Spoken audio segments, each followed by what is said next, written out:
Just on the side of the road we found hundreds of species of plants. Each one is different.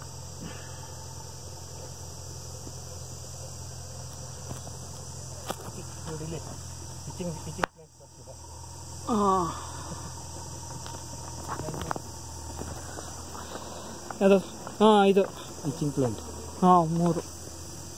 ಮೂರು ಇರೋವಲ್ಲಿ 3 leaves.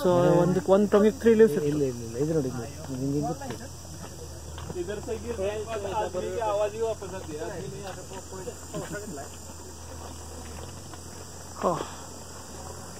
completely eaten by bugs.